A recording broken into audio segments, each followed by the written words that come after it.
Bacha, dávaj, pozor! Stop!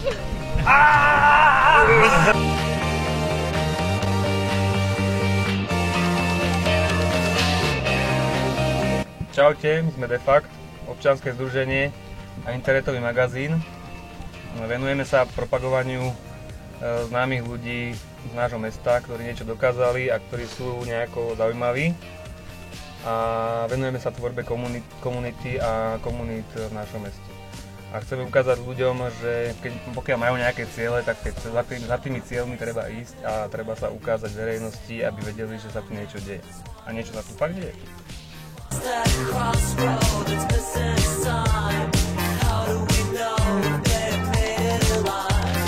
Na začiatku to bol vlastne nápad tuto slečny Šlesárovej, čo je nado mnou.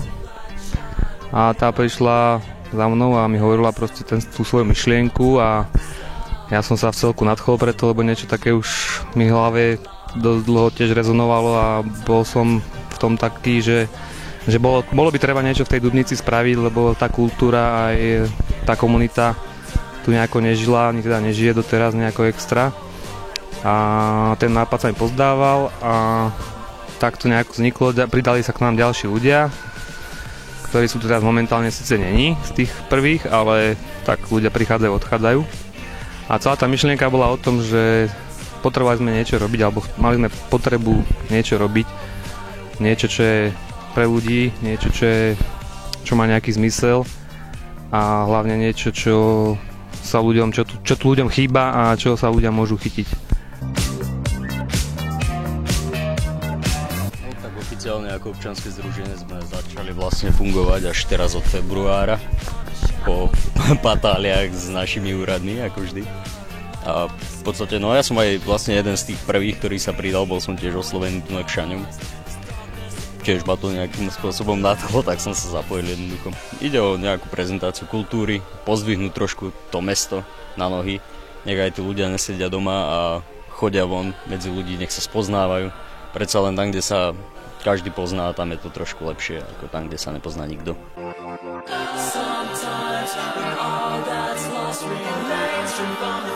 Tak pre mňa Defakt znamená, ako už spomínal Šaňo, možno priestor dať mladým ľuďom, tiež nejaký priestor na seba vyjadrenie, na to, aby sa mohli niekde prezentovať, pretože si myslím, že v Dubnici je strašne veľa talentovaných ľudí, ale veľa ľudí o nich nevie, tak preto sme sa v podstate rozhodli založiť magazín, založiť alebo nejak rozvíjať túto komunitu ľudí. A v podstate to je to, čo pre mňa znamená Defakt. Spolupráca s ďalšími novými mladými ľuďmi a komunikácia nielen s nimi, ale aj s mestom. Pretože si myslím, že aj túto oblasť treba ďalej rozvíjať, treba na nej pracovať. A myslím, že našim hlavným cieľom bolo robiť nejaké články a písať o ľuďoch, ktorí robia nejaké zaujímavé aktivity v našom meste a ktorí sa nejakým spôsobom dostali do popredia nejakého.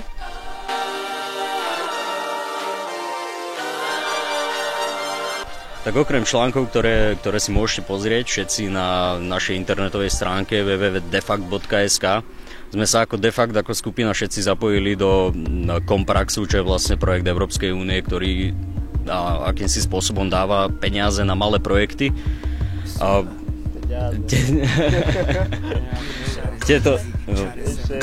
Vlastne teraz teda v súčasnosti realizujeme tieto malé projekty, už prebehlo napríklad čistenie potoka, momentálne prebieha fotosúťaž na internete, kde tiež očakávame, že ľudia by sa mali nejakým spôsobom zapojiť a dúfame, že sa zapoja teda. Minulý týždeň sme mali celkom podarenú akciu v parku Tunak. Tá prekvapila, dokonca prišlo aj celkom dosť ľudí, čo sme neočakávali. Nakoniec to dopadlo celkom dobre.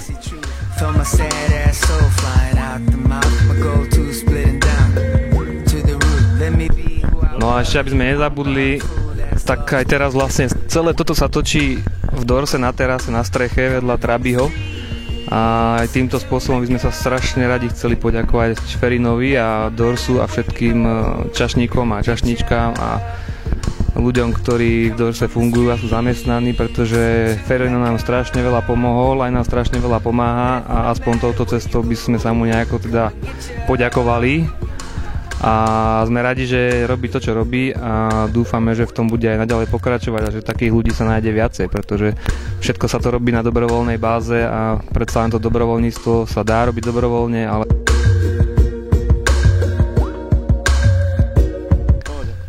inak sme v pohode, áno. Peniaze nemáme a keď aj nejaké máme, tak my radi ich minieme vždycky. Samozrejme by sme chceli aj poďakovať vlastne všetkým ľuďom, ktorí s nami spolupracujú na tejto dobrovoľnej báze, či už sú to Champions Club alebo iní tu z Dubnice, bez ktorých by to vlastne nešlo. Takéto Freerun Slovensko. No, díky teda. A podporujte nás a sledujte nás na YouTube a všade a veľa nás lajkujte všetko. A hlavne príďte a príďte pomôcť. Príďte povedať, čo by ste chceli robiť, príďte sa ukázať, povedzte svoje ciele, návrhy, čo by ste chceli zmeniť a hádam vám s tým pomôžeme. Alebo navzájom si pomôžeme.